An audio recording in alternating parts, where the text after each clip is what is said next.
Islamist terrorists are hunting down Westerners in India's most luxurious hotels. It was covered in thick blood.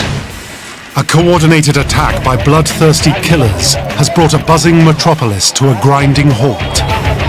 This was India's 9/11. Mumbai is in flames. There is panic on the streets. And as the death toll rises, confusion reigns. They didn't know at any time if it was going to be someone to save them or it was going to be someone to take them out. Hopelessly outgunned, the local police are no match for the heavily armed terrorists. The baddies had the guns, the goodies had nothing. There is only one unit capable of rising to the challenge. You can't use maximum force. It has to be precise force. But it will take all their training, raw courage, and superhuman endurance to win the day. These were some extremely motivated and brave men. This is the dramatic story of Operation Black Tornado. The mission that puts India's elite black cats on the Special Forces map.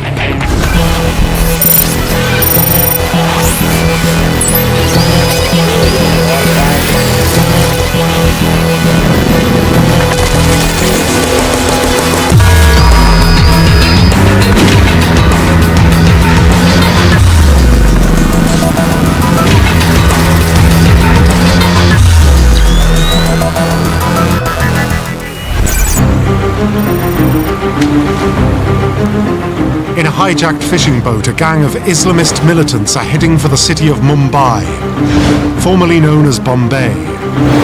Their intent? To target Westerners throughout the city in a coordinated terror strike that will result in an orgy of death and destruction. Mumbai is the richest, most populated city in India. It prides itself on its Western influence. Mumbai is a busy, crazy, hectic, wild place, absolute assault on the senses. Mumbai, to Americans, is considered a wealthy city, home to Bollywood, home to luxury hotels, luxury boutiques. It's considered an investment city. Between 8 and 8:30 p.m., a gang of 10 men, all heavily armed and with provisions to last days, slip ashore at this point, just minutes away from their intended targets, in the heart of the city. The evening is like any other, bustling and busy as people hit the streets and relax after work. British tourist Harnish Patel was enjoying a few drinks with a friend at the world-famous Leopold Cafe. The Leopold Cafe is a very popular bar cafe where a lot of Westerners, locals and tourists meet for food and drink. I recall from walking into the bar, it was completely packed. Local journalist Surav Mishra was also enjoying a drink when he saw two visitors that weren't there for the beer. But I saw people moving around, quite a few people moving around. They seemed out of place to me. Must have been 15, 20 minutes in. Suddenly I heard a gunshot and what sounded like a lot of glass dropping at once. I just hear ta ta ta ta ta ta, and then something hits me. Two gunmen are firing AK-47s from the doorways, spraying the cafe with bullets. A lot of shouting and screaming, people rushing around. When I came out of the door, I realized there's something which is holding me back. Then I see that blood is flowing out of my body.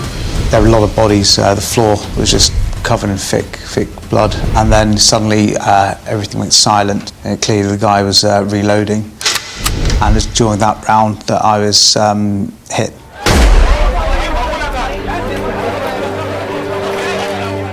After a sustained attack, the gunmen flee into the night, leaving the dying and the wounded to their fate. It really was a case of being in the wrong place at the wrong time. Across town, a taxi carrying two more gunmen heads for the crowded Central Railway station. The Victoria Terminus would be akin to an attack on Grand Central. I think the targets are fantastically well chosen. I think if you look at the station, that's the busiest station in Mumbai. Mingling with the people they intend to kill, they walk through the crowded passenger hall. 21:53, the gunmen pulled AK-47 assault rifles from their bags and unleashed a devastating hail of bullets into the crowd.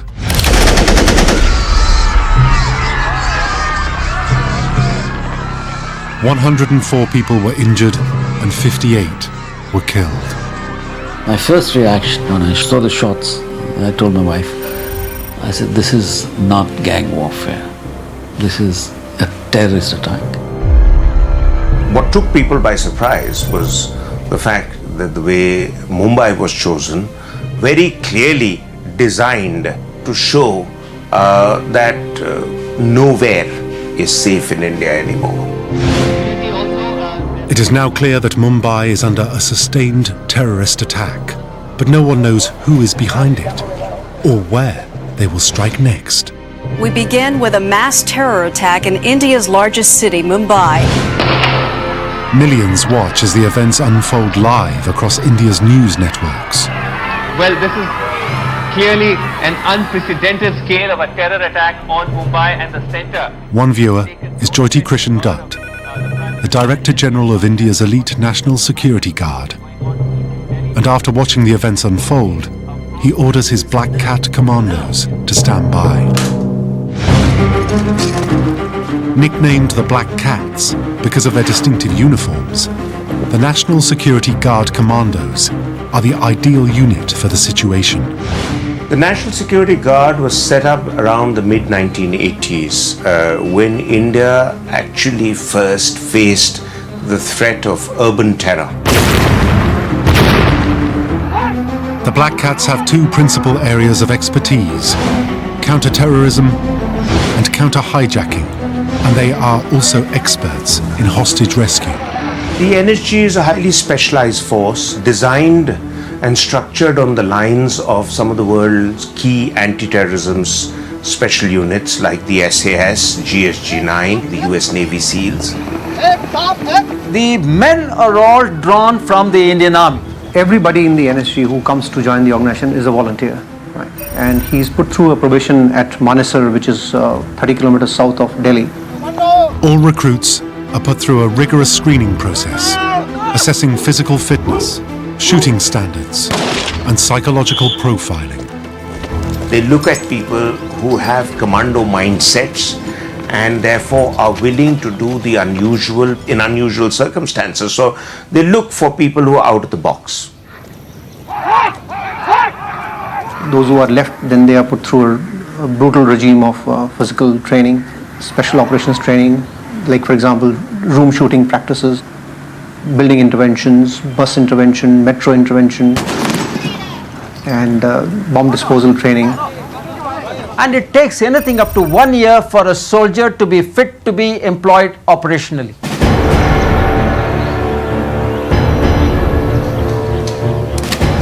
Their extensive skills and specialized training make the Black Cats India's elite special forces unit and the ideal troops to take on the terrorists in Mumbai. They are daredevils, they are first-rate troops, and I can vouch for that. But the question is, how will they deal with a gang of well-armed, committed terrorists spread out across India's busiest city? Mumbai, 26th of November 2008. Reports are coming in of a series of gunfights and explosions. At 9:15, armed with AK-47s, gunmen launched their first attack. The city is under a prolonged and remorseless attack from an unknown number of highly armed and rapidly mobile terrorists. One did not exactly know where and what was happening, and whatever information we were getting was from the media.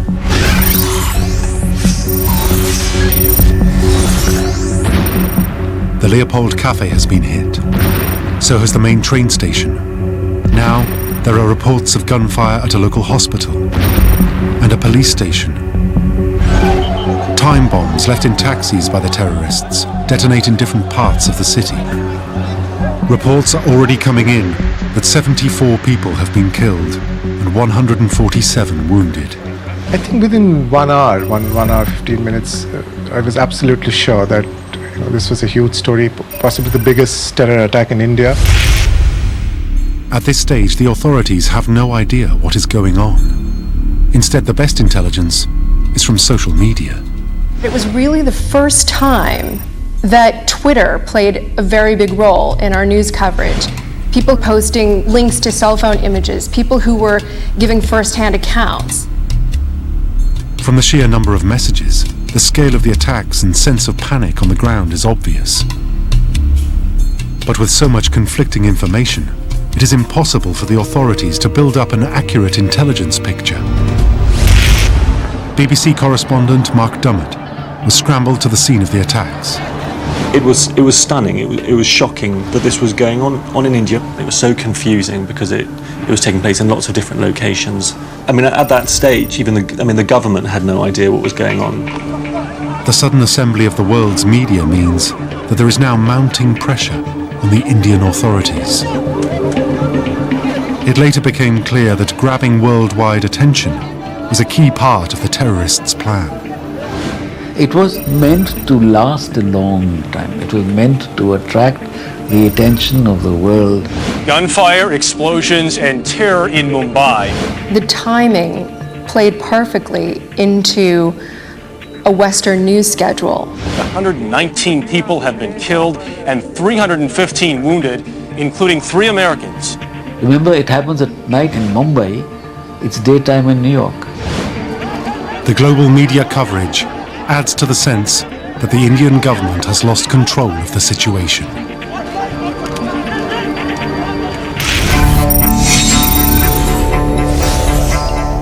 Over 1,000 kilometers away in Delhi, India's elite Black Cat commandos are on standby and waiting to deploy. But until the Director General, J.K. Dutt, is tasked by the government to launch a counter-terror operation, they are powerless to intervene. In Mumbai, the situation is escalating.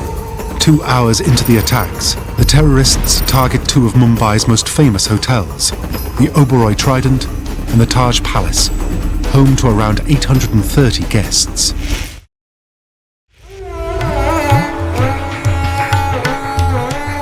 Completed in 1903 at a cost of over £127 million in today's money, the Taj Palace Hotel is Mumbai's greatest landmark.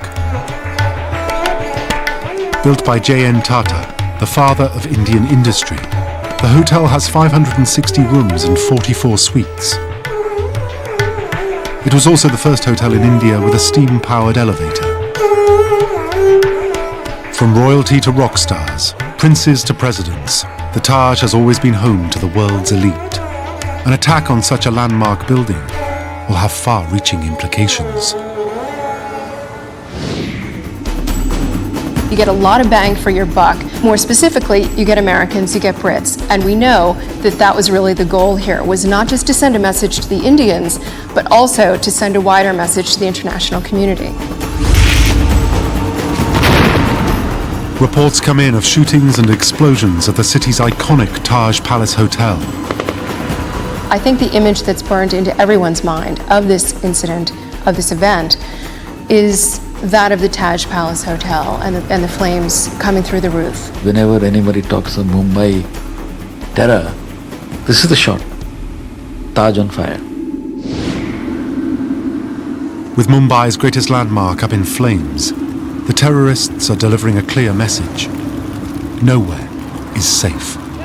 The fear factor was very high, which is always one of the very first goals of these kinds of attacks.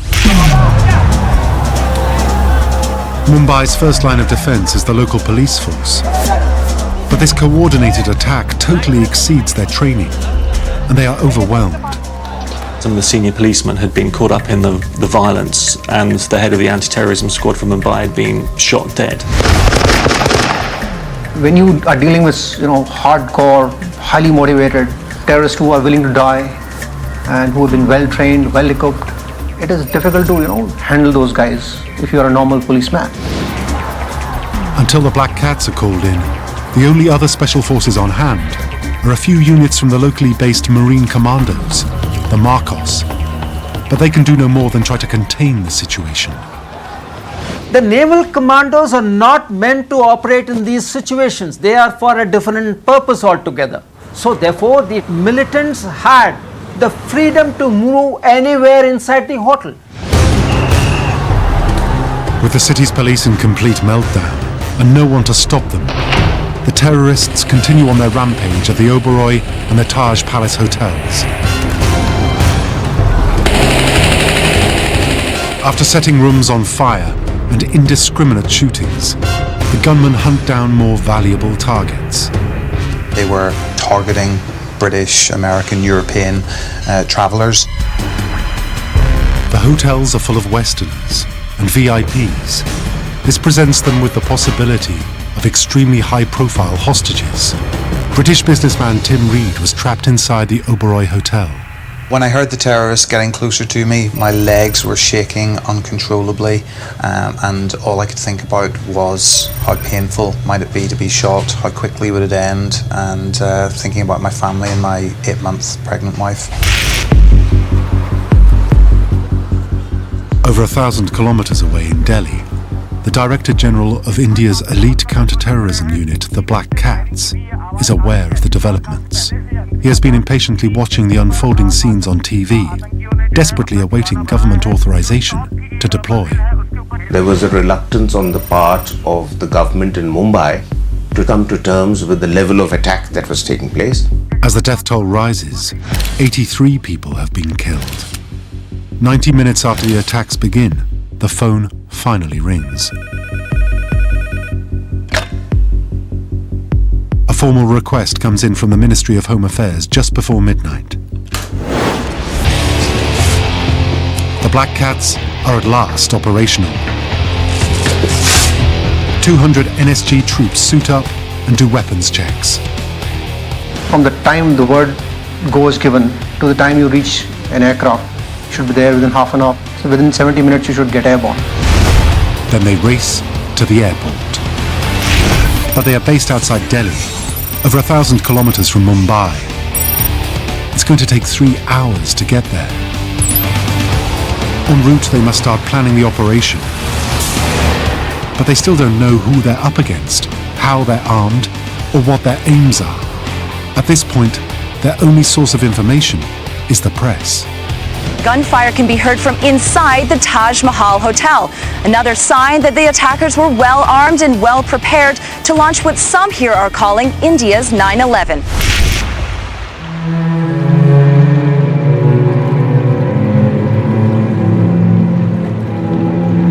By dawn, on Thursday the 27th of November, hundreds of journalists had arrived at the besieged Taj Palace and Oberoi hotels, where up to 830 guests are staying. I remember the rope line coming up outside the Taj for the journalists. In hindsight, it wasn't very safe. The distance was not very far. You know, some of the bullets, sort of flew overhead. So maybe we shouldn't have been there. And we knew it was serious. The Taj was under siege. The other hotel, Oberoi, was under siege. People were trapped inside. I think everyone was in shock. People didn't know what was going to happen next. In the absence of any official government announcement, people begin speculating as to who is behind the attacks. Originally, when we first reported the story on the very first day, the fact that there were multiple targets and multiple sites involved, these were all Al-Qaeda hallmarks. All of a sudden you had an attack by gunmen. We didn't know how many, how well armed they were. There was a strong suspicion, as there always are when there's an attack in India, that it was by Pakistanis, but we didn't have confirmation of that. But whilst the Black Cats are in transit, there's a breakthrough. Indian intelligence intercepts cell phone conversations between the gunmen and their controllers. From this, they learn the controllers are based in Pakistan. Now they know who is behind the attacks and what their aims are. This was an attack by LET, a Pakistani terrorist group also known by the name Lashkar-e-Taiba. And Their whole mission is to campaign for the Mujahideen in Afghanistan and also for the release of Muslims and to free Kashmir. The region of Kashmir in the northwest of India also borders Pakistan, and its ownership has been heavily disputed by the two countries for over 60 years. The general impression in the West was that the Lashkar-e-Taiba is a Kashmiri liberation organization. It is not. It's a Pakistani jihadi organization. This militant organization had been involved in previous attacks on Indian soil, including train bombings and an attack on the Parliament building in Delhi. An Islamist attack on India's parliament in 2001 left a dozen people dead and prompted India to send 1 million troops to the Pakistani border. The Lashkar has three enemies: the Christians, the Jews and the Hindus. It's also a philosophy that Al-Qaeda believes. Now they know who's backing the attacks. The security forces know the terrorists' mission won't end in surrender. They came to die, perhaps. And when you are in that state of mind, then it becomes a little tough to deal with the guy. Just how fanatical the terrorists are is made clear by intercepted cell phone conversations between the terrorists and their Pakistani-based handlers, transcripts of which were later declassified. Everything is being recorded by the media. Inflict the maximum damage. Keep fighting. Don't be taken alive. Kill all the hostages except the 2 Muslims. Keep your phone switched on so we can hear the gunfire. Kill them! The gunmen at first were firing an incredible number of rounds, and they seemed to be very heavily armed. I heard the gunfire getting closer and closer and fully expected them to find me. In the lobby of the Oberoi Hotel, guest Tim Reed watched as 9 staff and 3 guests are gunned down. That was when I realised that something fairly bad was happening. And it was one of those occasions where everything moves in slow motion. I backed against the corridor looking for somewhere to hide. There really wasn't anywhere. There was a slight recess that I was able to hide in, but literally if I'd been any more than my 11 stone, my stomach would probably have been poking out from that. Miraculously, the gunmen passed right in front of Tim. At that point, they must have been, 5, 6, 7 feet from where I was, but they weren't looking for me, they were looking at the restaurant. As 13 diners are being murdered in the restaurant, Tim makes a desperate break for it. And I think of all the times in the whole incident, this was the only bit where I actively contributed. I was a participant who was in charge of what was happening. And there was a lift between myself and where the gunmen were. I was able to reach out and touch the call lift button. All those years on the Nintendo practicing with my rapid finger movements were put into action as I hit the closed door button about 2,000 times in quick succession. We pressed the lower lobby on the lift button, and then when the doors opened, we just ran. And I think that is really probably the abiding memory, the one that haunts me probably more than any other, because you're running and you just don't know what's behind you. When I ran out of the Oberoi Hotel onto the street, there were thousands of people panicking, running one way and then running again when the next grenade went off. 3.5 hours into the attacks, and chaos and confusion continue to grip the population of Mumbai.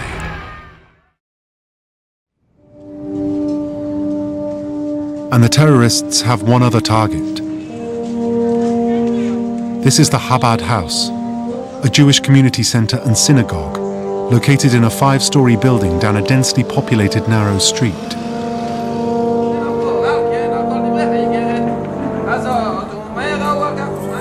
It's home to American-born Rabbi Gavriel Holtzberg and his wife Rivka, who is 6 months pregnant. This Chabad house is one of 4,000 such houses in 73 countries, typically run by husband and wife couples. Opened in 2003, it largely catered for Israelis on their way to party hotspots, such as Goa and Rajasthan. but is open to anyone who wanted a place to pray, eat kosher food, or celebrate Jewish holidays. Information from the intercepted cell phone conversations prove it is seen as a key target by the controllers. Every individual you kill there is like killing 50 elsewhere. Get rid of those people. Kill them. You never know. Firing may start and they may be left behind. By God's wish, it is all quiet. No movement here. No, don't fight. The controllers urge the terrorists on to kill Jews. Have you done the job or not? I will do it now in front of you. I was waiting for your call. Do it in the name of God. Do it in the name of God. You killed one? Both together. Rabbi Holtzberg and his wife Rivka are murdered, along with their unborn child. 4 others are taken hostage. They got Americans who also were Jews.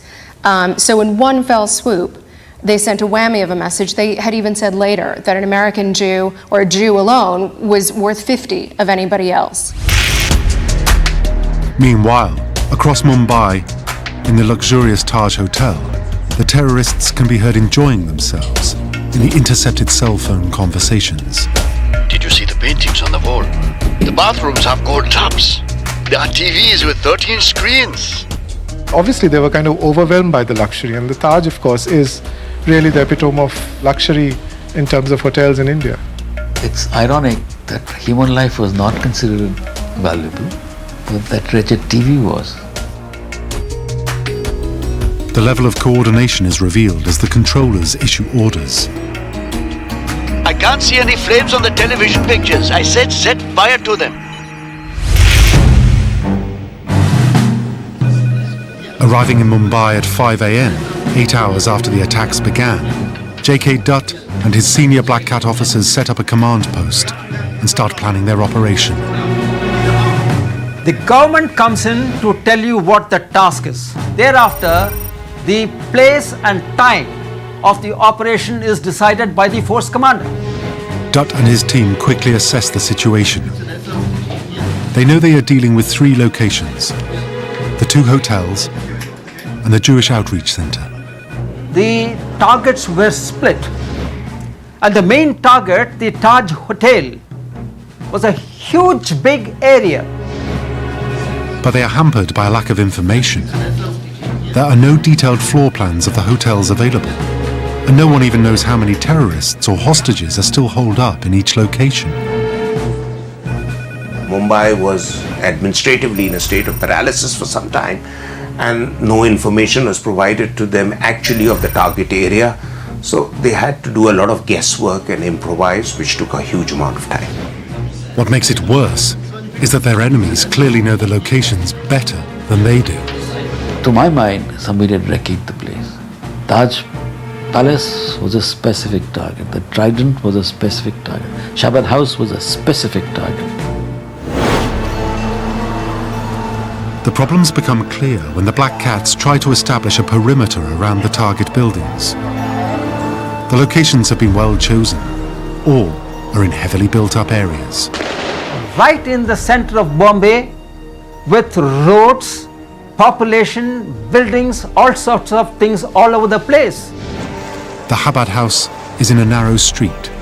With one entrance, it is easy to defend and difficult for the Black Cats to storm without endangering the lives of the hostages. You cannot go with all guns blazing in a scenario like this. No, certainly not. You can't use maximum force. It has to be precise force. The hotels, on the other hand, have multiple entrances and exits.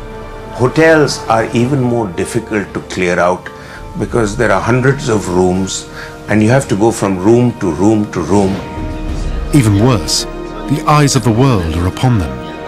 Orders are given to minimize collateral damage. And yet somehow, the Black Cats have to hunt down the terrorists.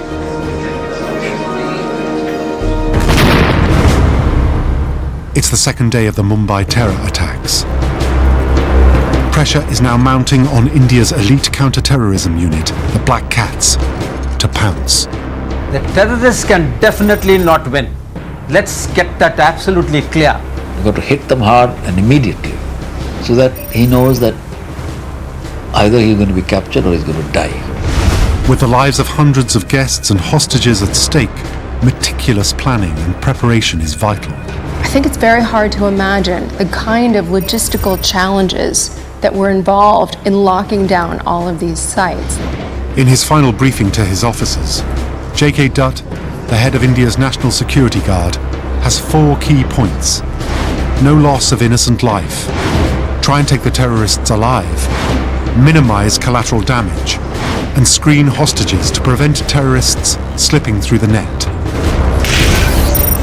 With the plans finalized, Black Cat commando squads are deployed to the Jewish Chabad house and the 2 5-star hotels.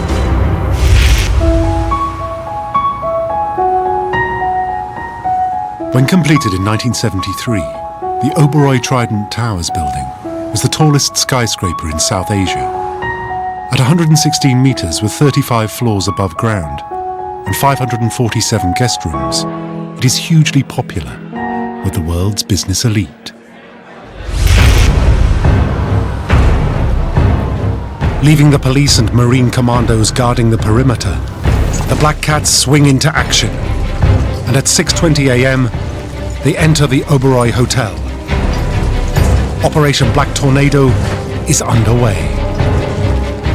So the energy had to make its way through multiple rooms, multiple floors, like all 5-star hotels. With no detailed plans of the hotel, they are forced to improvise. It's a massive building, right? And whatever information they got of the hotel and its layout would be from the hotel staff. The NSG use the service stairs and climb to the 21st floor. We generally prefer to tackle a target from a higher to a lower ground. Now they start a top-down sweep of the hotel. They move down through the building, clearing each floor as they go, gradually herding the terrorists into a corner. But it isn't easy. You have to identify these people, otherwise you will end up killing some guests inside the hotel. Armed with German Heckler & Koch MP5 submachine guns, the men begin the meticulous room-by-room search of the hotel. As guests are rescued, they're shepherded to safety outside. Transcripts from the intercepted cell phone conversations between the terrorists and their controllers reveal what happened. 8 hours after entering the hotel, at 2 p.m. on the 18th floor, the terrorists are finally cornered by the Black Cats. The room is on fire. I'm in the bathroom. Try breaking out using a grenade. I've used up both grenades. Be brave. Don't be afraid. God and heaven are waiting for you. God willing. We try and capture the terrorists alive if it is possible, so that you could get maximum information. But if it is not possible, so be it. Part 1 of Operation Black Tornado to free the Oberoi Hotel is a success. Although 24 guests were murdered, both terrorists have been killed and 143 guests rescued. A mile away, across the city, the Black Cats are in a standoff with the terrorists at the Jewish Center. Having locked down the perimeters, they are unwilling to storm the building and endanger the lives of the hostages. They are further hampered by the media, who are inadvertently providing free intelligence to the gunmen. What was very interesting about the way these attackers operated was the fact that they were monitoring the press. It was all live. There was no time delay between what was being shown and what was being reported. This meant the controllers were able to alert the terrorists to the helicopters buzzing the building. After carefully analyzing the intercepted traffic, intelligence agents believe all the hostages may have been executed. In the full glare of the cameras, they launch an aerial assault. The people who organized this operation were watching those tapes and telling people inside on mobile phones that, look guys, there is a commando operation, aerial commando operation coming in.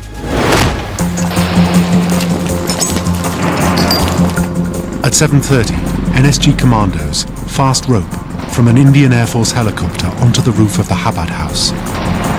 The assault is captured on the cell phone intercepts. Firing has started. I think there is a helicopter on the roof. Take cover. Move now. Do it. Do it. With suppressing fire from the terrace and covering fire from snipers, they begin hunting down the terrorists. They're firing into our roof. Peace be upon you. I have been hit. I have been hit. Pray for me. Where have you been hit? Where have you been hit? In my side and in my leg.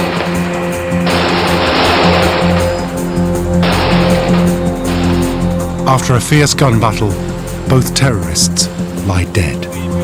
The Black Cats have scored another success. The terrorists in the Oberoi Hotel have been neutralized. So have the terrorists in the Jewish Chabad house. The Black Cats now face their greatest challenge: the imposing and iconic Taj Palace Hotel. I think for Americans, the Taj Palace Hotel could be equivalent to the Park Plaza, the Waldorf Astoria. Because there are hundreds of rooms and you have to go from room to room, floor to floor. It's an enormous task. Guests inside the hotel include VIPs and politicians. Their caliber and status compounding the difficulty of the operation. Not only are they potentially valuable hostages, they're amongst the world's elite. Any mistakes here will be hugely embarrassing. What is important for the troops there is to make sure that whenever they use their weapon, they do use it properly, and that no collateral damage or no innocent civilian is killed. In this kind of a scenario, killing a terrorist does not become a priority. Priority is to take the hostages out. The NSG assess their options. They can't simply storm the hotel. They need a methodical approach. But for this, they need detailed floor plans. Yet once again, they don't have them. The problem was that the NSG was not provided with any maps of the location, because apparently those maps are not available either with the hotel or the civil administration. The only information the NSG could pick up were basic hotel room guides. They didn't show service lanes, passages, or corridors. However, the terrorists clearly knew the Taj Palace layout inside out. I give full marks to the planners there sitting across the border. They had this operation meticulously planned months in advance. They say all warfare is based on deception, and they were completely, they surprised everybody. The Black Cats realize the terrorists can use their superior knowledge of the Taj's layout to their advantage. By only operating from areas with multiple exits, they will be difficult to contain. So with the odds stacked against them, and not even knowing how many gunmen they are facing, the Black Cats prepare to move in. Once they're given the word go, they don't look back, they don't say that I don't have intelligence. Whatever they have, you make do with that and you just get on with it. Trying to locate the terrorists and free the hostages means breaking into and clearing all the rooms. Every step was an obstacle for them. I know for a fact a lot of doors were jammed. Therefore, you will have to prepare an explosive device to break open the entrance. This is a painstaking process. It will take time to thoroughly check each area. And in a hotel with over 500 rooms, this could take days. That had to be done very methodically and carefully, and that is why they took a lot of time. To make matters worse, hotel guests have been told to lock themselves in their rooms. Most people are too scared to open their doors, terrified of who may be on the other side. As the Mumbai terror attacks move into their third day, the battle for the iconic Taj Palace Hotel is raging. They came to cause maximum damage, and because it was a televised operation, the whole world is watching for 60 hours, they wanted to prolong it as long as possible. India's elite Black Cat commandos are battling an unknown number of terrorists who are well armed and highly mobile. Here is India sending in its top its top troops. And I suppose we thought it'd be over pretty quickly. But with over 500 rooms to clear and hundreds of terrified guests hiding throughout the building, this cannot be a quick operation. What we didn't know is when it would end. And by the time the siege went on and on and on, we realized this was getting very sticky.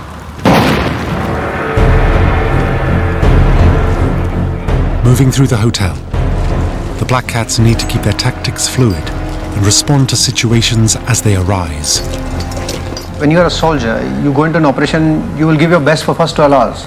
After that, you'll start tiring out. But despite that, they went on, and I take my hat off to them. What they did, I think they were against all odds. By midnight on the 28th of November, the Black Cats have been fighting for 30 hours.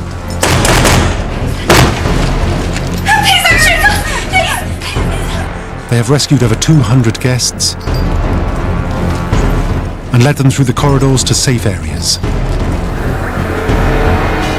Now, they can focus on the remaining terrorists. We are going through the entire hotel, through the corridors, through the rooms, until we are able to check each and every room. I will not say that my operation is over. With 90% of the hotel now cleared, the Black Cats believe they've cornered the remaining terrorists in one wing of the hotel.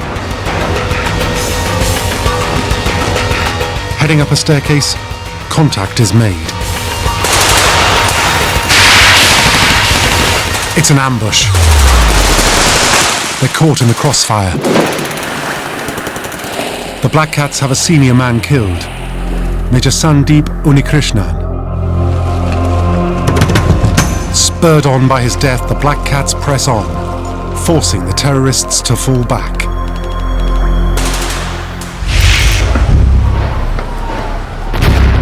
In the early hours of Saturday the 29th of November, 56 hours after the terrorists enter the hotel, there are a series of loud explosions. But for the world's media assembled outside, it is unclear what is happening. We were given briefings by the chief of the commandos. When we first exchanged fire, we could have got those terrorists, but for trying to avoid the casualty of those civilians, we had to be that much more careful in our firing. Information was very scanty. It was very sketchy because it was a siege situation. The commandos had gone in inside and there was a lot of fighting going on. It was slightly strange. We were reporting on a battle which was going on in a building just a few hundred yards in front of us. We couldn't see the battle because it was all inside. But one thing is clear. For the terrorists, every second on TV is a victory, as the intercepts show. The atmosphere is good. After watching the TV reports, the whole city is feeling the destruction. More than 250 are injured across the city. You have worked well for God. They came to cause maximum damage, and because it was a televised operation, whole world is watching for 60 hours. They wanted to prolong it as long as possible, so they had come for that. Finally, after 2 straight days of fighting inside the hotel, the Black Cats have cleared entire floors and are pressing the terrorists hard.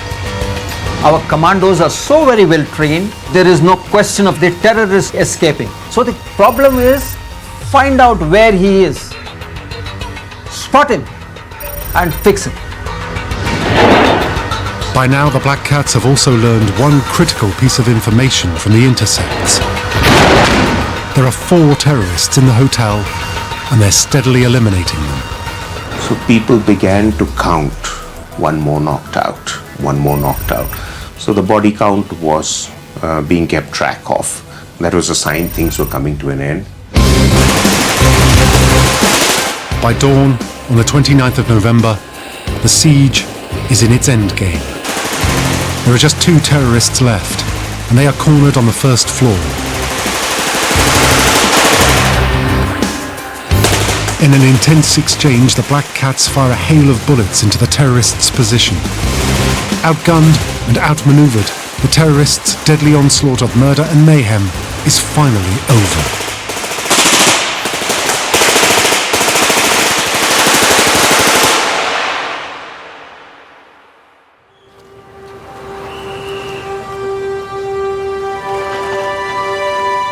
After 3 days and the death of 170 innocent people, as well as the serious injury of 304 more, the city is left with terrible scars. How dare somebody from across the border come right into the heart of the country and kill innocent people for what? The killers who struck this week are brutal and violent, but terror will not have the final word. People of India are resilient. People of India are strong. The comparisons to 9/11 are fair. I think they're valid. I think this is India's 9/11. I think if any good came of this, it's that India was forced to have a day of reckoning. There are clearly lessons to be learned. The government took too long to react and called in the elite commandos far too late. The energy apart, India as a whole learned a few lessons. One is that we must have a more decentralized system of dealing with terror attacks. Since then, changes have been made to India's counter-terrorism plans. Well, we are better prepared. Yes, we are better prepared than we were then. But I hope to God it's never tested. Operation Black Tornado was a success for the Black Cats. The NSG were really up against it. They were confronted with an enemy that had a number of hiding places, a lot of armory, and they did a great job to take them. Even though they had minimal intelligence and faced a well-prepared enemy, they defeated the terrorists. I remember seeing the NSG commandos in their sort of their black overalls, looking absolutely exhausted. And I was in no doubt that these were some extremely motivated and brave men. But about 100 odd men deployed, they knocked off 10 heavily armed terrorists. So the NSG's ratio of killing terrorists in such an operation, to my mind, would be perhaps one of the highest in the world. It's a great organization. It has always come out, with flying colors in any operation they've been deployed. And it is to their credit that they did this job with minimum number of casualties. Operation Black Tornado shows terrorists and the world just what the Black Cats are capable of and the lengths they'll go to get the job done.